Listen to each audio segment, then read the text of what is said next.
Hello Galactic family. Within the illusion the only constant is change. You all know this, but you do not need to remind yourselves that that is part of the illusion, an aspect of time which is the linear coefficient of the illusory concept that you chose to construct and maintain. Now that the foundations or underpinnings are collapsing, changes are occurring more and more rapidly. And these changes are especially noticeable in relationships, from personal or family to intergovernmental ones.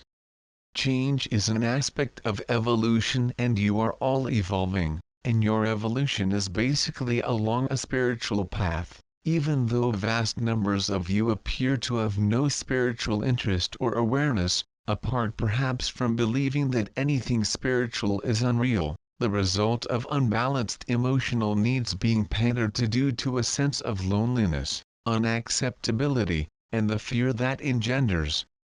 Those needs are indeed very prevalent among those who are consciously attempting to follow a spiritual path, and may well indicate the initial signs of a growing awareness that there should be, and indeed, I have a lot of fun.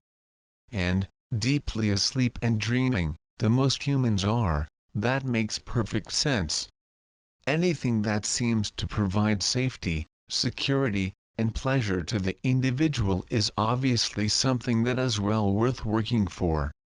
Over the last few decades, more and more of those who live in the apparent safety and comfort of the materialistically successful parts of the world are becoming increasingly aware of the vast contrast between their way of life and that of the billions who live without basic needs, clean water for drinking and cooking, food, shelter, clothing, and essential sanitary facilities. They are truly concerned with that vast gulf between the relatively well-off and the impoverished.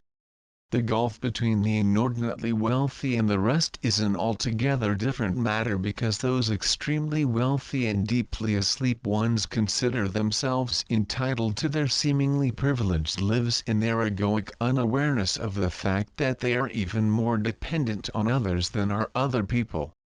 They too will awaken. This awareness has led to a powerful desire and attempted to balance the playing field, so that everyone on earth is treated with the honor and respect to which every created being is, precisely because they are the beloved children of God. Is an aspect of the awakening process in which every single human being has a part to play, a task to complete. It is also very clear that there is an absolute number in the memory of their pre-incarnational and individual commitment to assist in humanity's awakening process. It was clearly understood in the spiritual realms that many, after arriving on earth the humans, would indeed have forgotten their pre-birth promises. And that's why there are so many incarnations on earth at this moment. Because the numbers of you presently incarnate are so enormous, there is absolutely no possibility of the awakening process failing to unfold the divinely planned and ordained. You could, in your amusing human terminology, say that the divine plan for your awakening has an overkill provision. That is, because of the enormous numbers of you involved, there is absolutely no way that it can be unsuccessful, because enough of you will remember your preordained tasks and will deliver the promised. As we in the spiritual realms keep telling you directly, and through the numerous channels we most graciously honor and respect, humanity's awakening is divinely willed and intended, therefore it most certainly will be achieved. It's already been achieved, but because of your myopic view of life, focused, as it mostly is, on the illusion and the games you are continuing to play there, you are not seeing the big picture, the divine picture, in which all live in joy, peace, and harmony, at one with each other and with God. That is the state in which you were all created, and that state has never changed, and you have never left it. What is occurring all over the world is the rapidly growing realization that there truly is no such thing as separation. Yes, you are individuals in form, individuals in very definitely separate bodies, but large numbers of you are now becoming aware of the fact that everything is intimately connected and inseparable. Therefore everything you think, say, or do, affects everyone else, even if you, humans, cannot actually see this occurring. God is infinitely wise, compassionate, loving. He is all-knowing because He is, and He created you like Himself. Therefore, when you designed and constructed the illusion in which you now find yourselves living small and basically insignificant individuals, you had all your skills and competences, you just chose to use them in an extremely different and unloving way. You chose a lifestyle, a way to prove that you were independent of and had no need of your source. But, because there is only one, that was something that could only be disproved, as indeed it has been. Consequently, it is impossible and painful to be independent, but it is not very painful. Life is truly a joyful experience unless you choose it otherwise. This is not to blame those of you who are not fully joy-filled, the vast majority of humanity. It is just to remind you that you will free because love, God, does not impose, direct, or control. Therefore, if you do not know what to do, you will not be able to do it. To awaken is to realize that you are free in that life, existence. Your conscious awareness is yours to use in any manner that you choose. The truth of this seems to make no sense at all when you find yourselves in situations or relationships that are extremely painful and from which there is no obvious point of exit. But the point of exit is the moment in which you choose to engage fully with love. When you do this, fear, and all that arises through it, loses its power over you, power it never really had. You just chose to be powerless, fear-filled. The whole concept of divine intervention in your lives, a God judging and punishing you for your misdemeanors, is a purely human invention. You were created perfect and that is unchanging.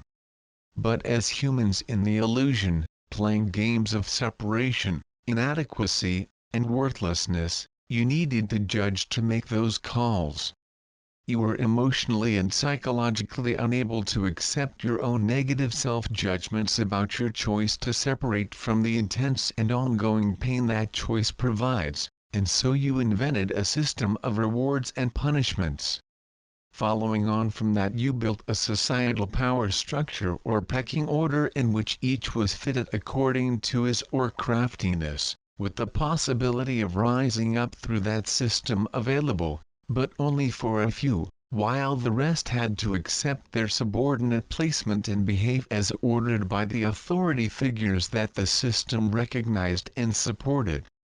The idea was to destroy all sense of personal autonomy, and it has worked extremely well. Even those at the highest levels of the system live in fear of relegation or even total banishment.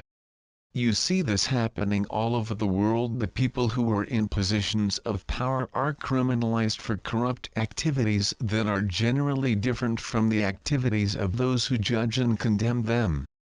This is obviously an insane way to live, and now, finally, after eons of pain and suffering, people are allowing themselves to become aware of this. It is your awakening process. Initially there is a strong urge to have those responsible stand trial and be punished, which is what has been going on for eons. What is happening now is the growing awareness that these old ideas just do not work, plus the awareness that all are responsible for this ongoing insanity. Therefore, to move forward, instead of judging and punishing, open, honest, and clear communication is required, leading first to understanding the whys of this insanity, then to reconciliation, and finally to forgiveness. In the illusion all have sinned, all are sinners, and when that is accepted by all, healing can take place. For there is no sin and there are no sinners. That is all part of the nightmare you have been dreaming. Love always and only loves and cherishes, that is reality. Basically you, the human collective, have made the choice and set the cease playing the games with which the illusion presents you, games that demand deceit and violent competitiveness which always lead to further pain and suffering, and return to operating from your true nature, love. Within the illusion, of course, that takes time. Fear is endemic and has been acknowledged and released. Choosing to engage with love makes that possible. It is only the collective choice not to be loving that has held you seemingly locked into the nightmare.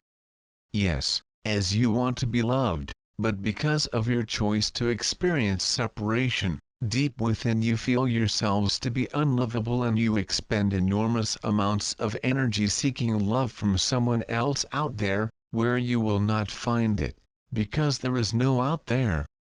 Once again, therefore, I would remind you to take time out daily to go within, to the depths of your beingness, and uncover or disclose the love that is there awaiting your acceptance of it.